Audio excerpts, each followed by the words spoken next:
พี่น้องบรรยากาศดีดีเบิ่งน้ำข่อยแน่พี่ป๊าดคนละเย็นสบายคักมัน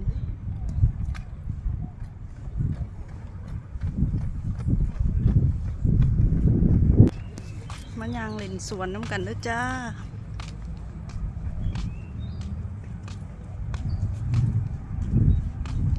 มายางออกกำลังกายจ้าพี่น้อง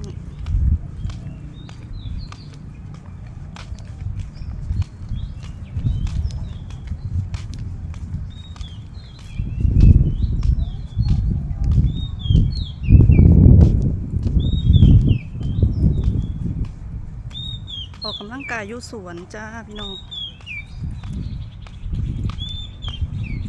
ยางเอาพี่น้อง